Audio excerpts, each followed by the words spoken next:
Hey, I made 128K last month in profit. My goal is 167K a month in profit. This is basically a day-by-day breakdown of how I'm doing it. So first things first, I'm just going to go over some Q&A from viewers that have posted questions or comments over the course of the last 24 hours. The first is Yush, who posted a comment the other day. He said, "Thanks, Nick. Your answer was an eye-opener. I've been under a ridiculous amount of stress lately, but we live and learn.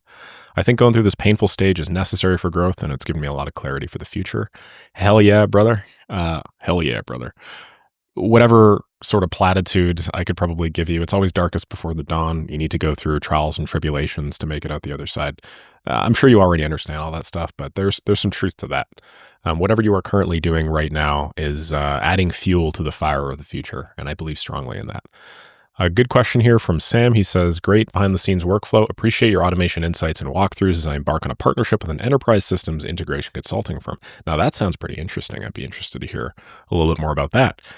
Sam says, "Your thumbnails are great. Wondering what the current flow is for this. Definitely a big, important, but potentially challenging workflow to automate for YouTube creators." Yeah, I'll fill you in. Basically, I get like 10 people every day reaching out to me saying, "Hey, Nick, can I design thumbnails for you?" I imagine there's just some Apify scraper out there that people are using that just scrapes YouTube channels in a particular niche and then maybe filters them based off sub count. I don't know. And then they just kind of reach out. Almost all of them offer some sort of free demo thumbnail. And so they say, "Hey, if you're interested, just reply with a yes, and then I'll send you back a high quality thumbnail." So what I do is I just take people up on that. And I took a guy up on it. His name is Human, I believe. I think he's from India or maybe Pakistan. And I just said, "Hey, design me a thumbnail." And this is more or less what he came up with. Do I think it's like the highest quality thumbnails in the world? No, I think I could probably get better quality. Maybe not for the price I'm paying because I'm spending $30 per thumbnail. Maybe I could. I don't know. But we have a very simple workflow set up where basically I record a daily update. Then at the end of the daily update, I will record another quick video. It's like a 10-second video where I just make ugly faces at the camera. I go, hmm, hmm. I just over and over and over again. And it's super embarrassing, which is why my thumbnail editor is the only person that will ever see these. And then, yeah, I basically just say, "Hey, upload me a finished product thumbnail in the same Google Drive folder." And then I post my video. And then the next day, I go and I update the thumbnail. So I haven't updated the thumbnail for my last video, I don't think. Maybe I have. I don't know. But that's how I make those. And then if you want to know how I make my other ones, like the ones on Nick Saraev here, I'll run you through it step by step. It's actually pretty straightforward. Basically, and it depends on like this is a different background completely from this. But basically what I do is I have a bunch of Canva templates set up. Here's one right over here. And basically what I'll do is I will grab I'll grab a screenshot of my face, smiling, from that little clip that I was talking about earlier. And then I will like delete the previous one, and then I'll paste in the new one like that. Then I'll paste in another one, and then I'll make it so that it like basically goes over. And then I go to background remover and I just remove this. Like I remove the background removal. And then now I sort of have two layers, right? And the value in having two layers is you could put like the first layer, like you can make my hair kind of go on that little green section. And this is just a design thing, but I found that I had higher conversion rates, or rather click-through rates, when I had like something that popped out. So this just gives it like a three-dimensional effect, essentially. I'm no crazy designer or whatever. And then I ask myself, okay, what sort of like platforms am I using? Instagram, great, I'll grab the Instagram logo. N8N, great, I'll grab the N8N logo, and then I just plop them in there. And then, there's like some light editing. I mostly do it with clarity just to make my face pop.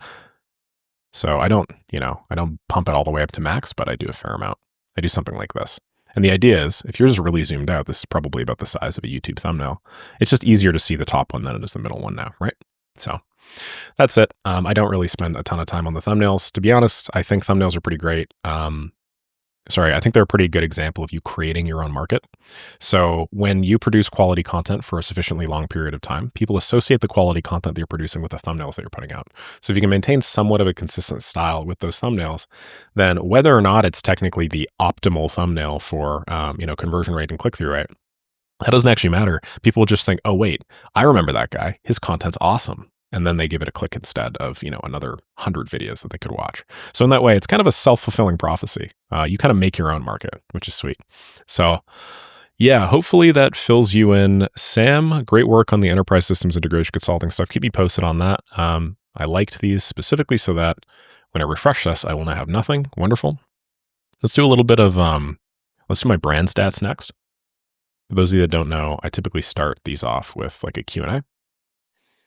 So that is now check. We are good to go on that.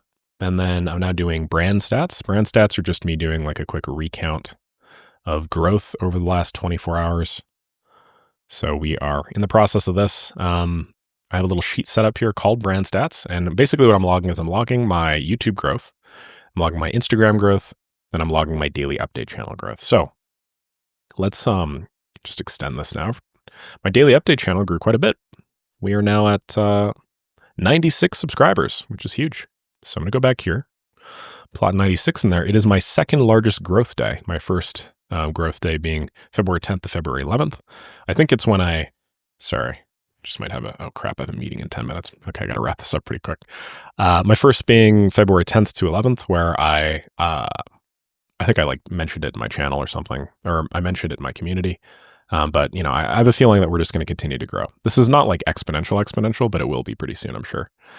And then my Instagram, let's go down here, 13.2. So let me actually get the exact number because I always forget this. Now I have to go to my phone and then click professional dashboard. 13,276. So 13,276. And then my YouTube is back here. I have to go back to YouTube Studio for like a fourth time to grab it. 49,000, no. 49,146. Cool. So we had some pretty sizable growth since yesterday as well. So, yeah, Instagram growth is definitely catching up to my YouTube growth for sure, right? This is kind of like flatter line, and this is sort of, the trajectory of it is such that, I could model this. I'll probably end up meeting somewhere around here, which by my estimation is somewhere at like the end of March or the beginning of April, assuming that, I grow consistently and steadily and linearly. But a lot of the time there's like exponential growth of these things. So that's what I'm crossing my fingers for. Okay, great. Let me give that a quick check. The third thing I want to do today, like what I want to do is I'm headed on a quick trip to Halifax in, God, I don't know, 7 days from now. So I basically have 7 days to build up a content bank or repository that'll enable me not to miss my posting. If you go to the analytics here, you see that I've been not the most consistent I've ever been on YouTube, but probably the second most consistent I've ever been on YouTube. Instead of daily posting, I'm doing once every 2 days. And assuming that I post on the 15th, actually, sorry, on the 14th, tomorrow, I will have posted every 2 days for a full month. And I want to keep this going for the rest of the year. My goal is 183 videos on this channel before 2026. So I think that it's doable, but because I'm headed to Halifax, I kind of know myself at this point. And basically I need to come up with some sort of content bank that'll allow me to drip videos out over time. If you think about it, if I have 7 days left, okay, so first of all, my trip is from February the 20th until March the 2nd, right? So that's 12 days, which means 6 posts, right? I have 7 days left. So I need to do a post on the 14th, 16th, 18th, 20th.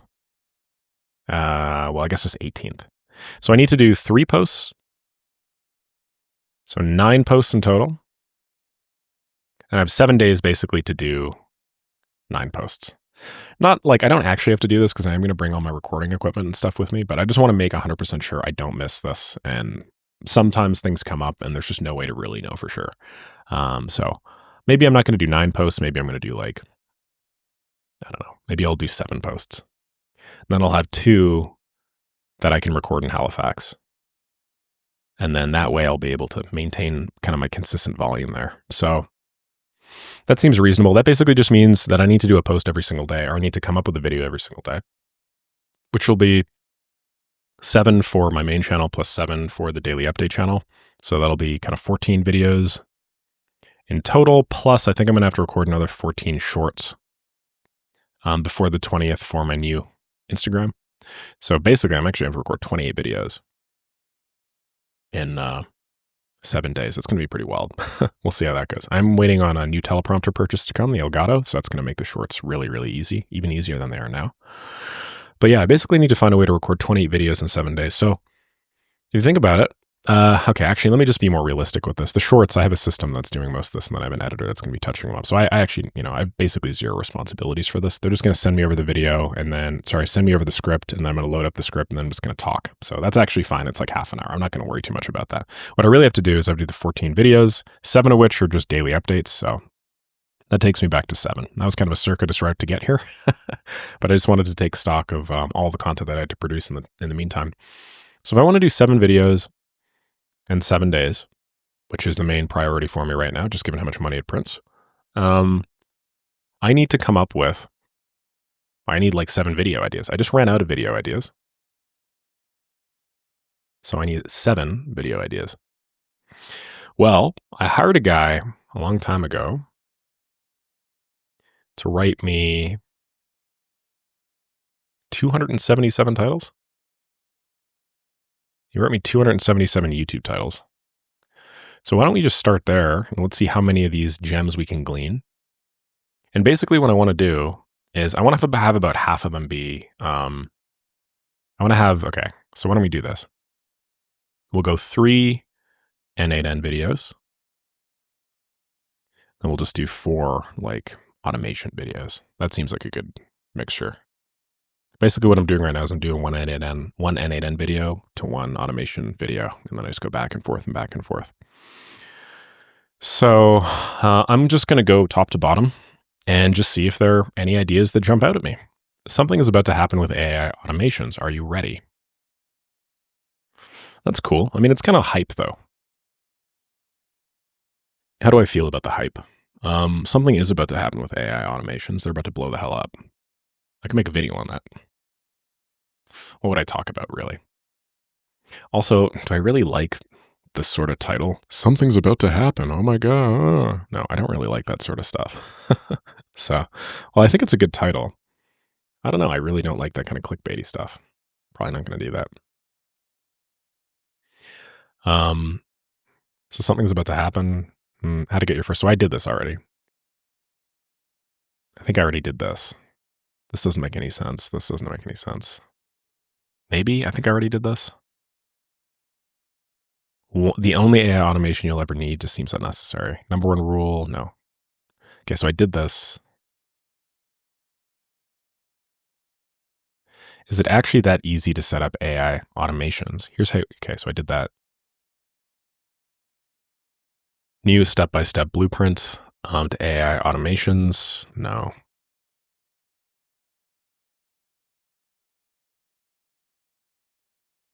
Do this if you don't want to be broke. If you already have $1 million, don't watch this. You can get automation twice as fast as you think. Okay, how about this? The fastest way to learn AI automation in 2025. Or how I'd learn AI automation if I was a 17-year-old or something. That's actually a really good video.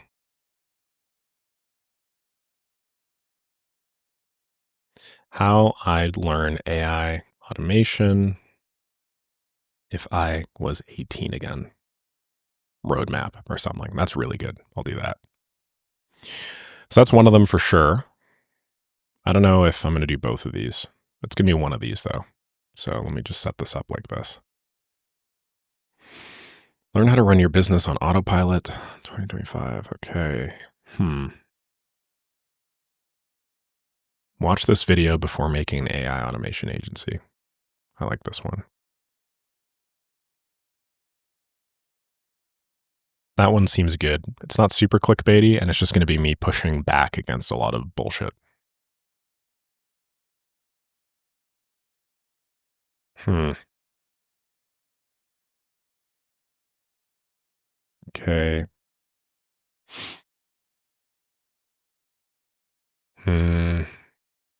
This is cool. This is cool.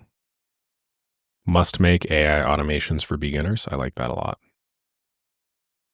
And I could actually make this an N8N video, right?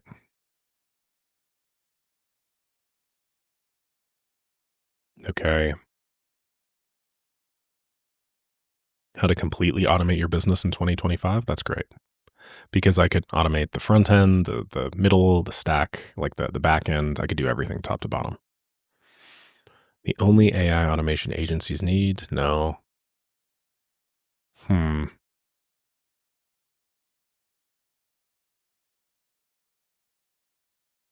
Hmm. This is pretty rough. There's a lot going on here.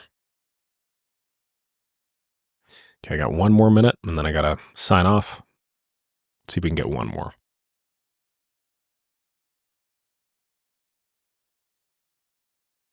Okay, this one's nice. XX minutes of solid automation advice. Let's do that. Okay. So I do technically have 6 here. I know for sure that I want to fill one extra one in with so like this would be N8N, right? This would be N8N. Maybe this would be N8N. So it's 3 and then 2. And then basically what I need is I just need to, okay, anyway, I got to jump on a call really quick, but yeah, I think I probably know what I need to do here. I just need to grab one more title. So once I have these, I'm just going to outline them. Once I've outlined them, then I'm obviously going to record them. Outlines are going to take me 30 seconds or so. Signing off. Thanks so much for staying with me.